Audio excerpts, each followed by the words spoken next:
আমাদের চোখের সামনে দিয়ে ওই জামাত রাজাকারকে যে ভোট দিবেন আর আপনারা বাড়িতে শান্তিতে থাকবেন, ওই শান্তিতে কিন্তু আমি থাকতে দেব না। আপনারা আওয়ামী লীগ, আপনারা যদি বিএনপি জামাতকে রাজাকার বলেন, তাহলে এখন তো জামাত আমাদের সাথে নাই, তাহলে আপনারা মুক্তিযোদ্ধার দল, বিএনপিও মুক্তিযোদ্ধার দল, তাহলে আপনারা কি রাজাকারকে ভোট দিবেন?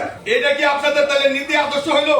আপনারা যে জামাতকে নিন্দা করেন রাজাকার রাজাকার, আমার বিশ্বাস আওয়ামী লীগ জামাতের ভোট দিতে পারে না, জামাতের ভোট দিবেও না। এই হাউস থেকে আরো কঠোরভাবে উচ্চারণ করে দেয়, আওয়ামী লীগের যে সমস্ত ভাইরা এলাকায় আছেন, দূরে আছেন, যারা বিগত দিনে আকাম কুকাম করেছেন, বিভিন্ন অরাজকতা করেছেন, আপনাদেরকে আমরা মাফ করে দেব।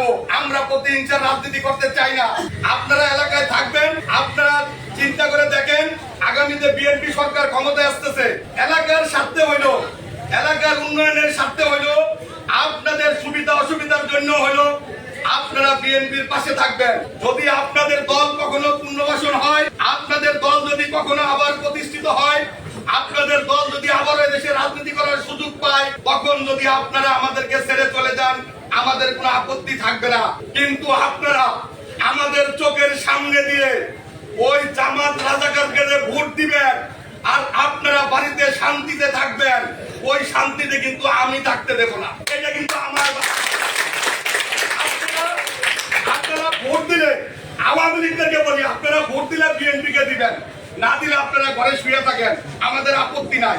আওয়ামী লীগ ভাইদেরকে বলি, যেহেতু আপনাদের নৌকার প্রতীক নাই, আপনারা দয়া করে ধানের শীষে ভোট দিবেন। যদি আপনারা ভোট ধানের শীষে না দেন, তাতে আমার কোনো দুঃখ নাই, এটা আমার ব্যক্তিগত বক্তব্য, তাতে আমার কোনো দুঃখ নাই।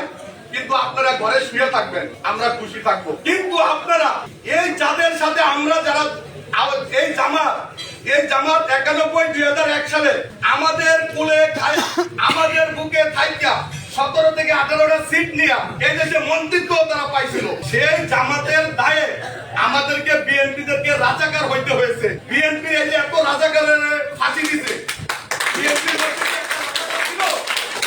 মধ্যে একজন রাজাকারও পাওয়া যায় না। সালাউদ্দিন কাদের চৌধুরীকে ফাঁসি দিয়েছে শেখ হাসিনা ব্যক্তিগত আক্রোশের কারণে।